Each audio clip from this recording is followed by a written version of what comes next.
Okay, so here is the final choice in your articles to read.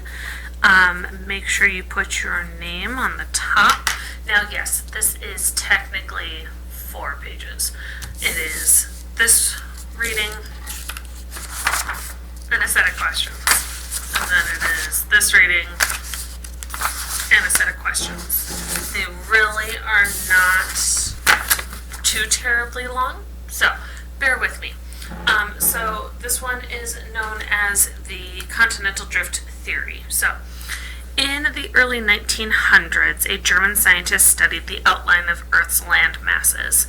Alfred Wegener believed that the land masses could fit together. In 1915, he published a book explaining his continental drift theory. Wegener believed that 200 million years ago, the Earth was one large landmass, which he called Pangaea, meaning all Earth. So I'm just going to highlight this just so we know where to come back if we're talking Pangaea for a question. Okay? His theory stated that the large continent split up and the pieces drifted apart from each other, eventually forming the continents as we know them today. Wegener's theory was not well received and was generally non-accepted.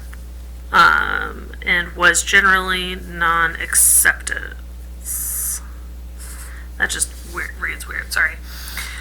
He did not seem to have enough hard evidence or proof, okay? Hard evidence to support his ideas. In the 1960s, however, scientists uncovered new evidence that seemed to support Wegener's theory. So, scientists located a fossil known as the Glossopetrus, a seed fern which lived 250 million years ago. These fossils were found in South Africa. So where this is found is a big deal. South Africa, Australia, and India. Scientists believe that the seeds of the ancient plant were too big to have been carried by wind. So, they cannot explain how the plant could have traveled the great distance represented by the current placement of the continents.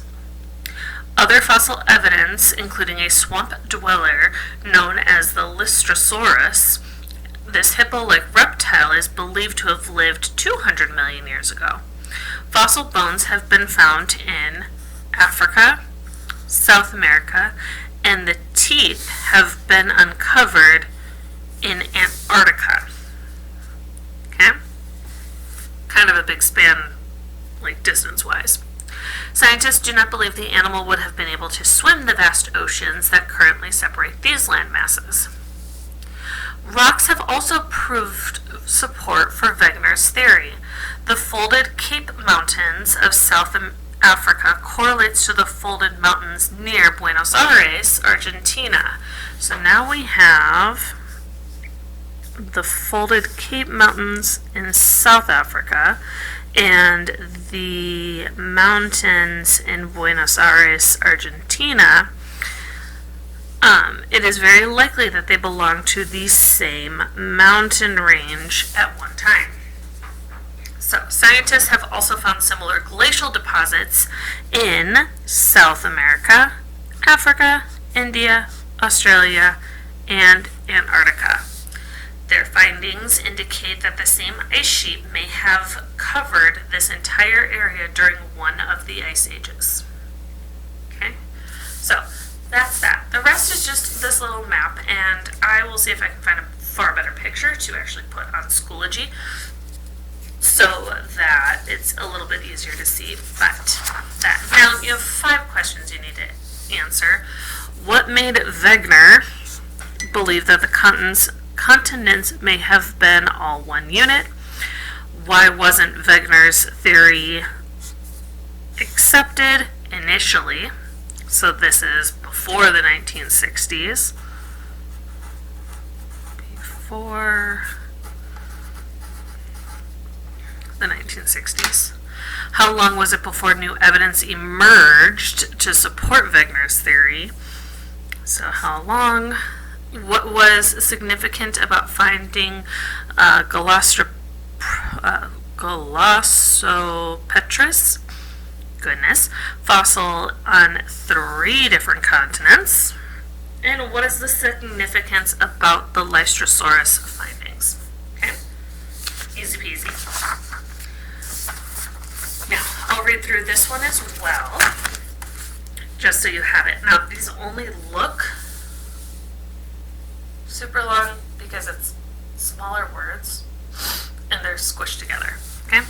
So, ocean floor spreading or seafloor spreading. Okay? In the 1950s, scientists began studying the ocean floors in detail. Prior to this time, they did not have the technologies or equipment to make the study possible. With the development of the precision depth recorder and with the use of Glamour Challenger, a research ship used as a drilling platform, a new frontier was opened. One of the unexpected discoveries was the presence of underwater mountains. So underwater mountains is a big deal. Scientists located mid-ocean ridges and long mountain chains, the longest mountain chain in the world, in exploring the ridged areas. They learned that rocks formed near the ridges were younger. So rocks near the ridges were younger than those that were further away. Okay? They discovered that magma from deep in Earth's mantle was able to rise through vents or cracks in the ridges and add to the ocean floor. Okay, so we have magma adding to the ocean floor.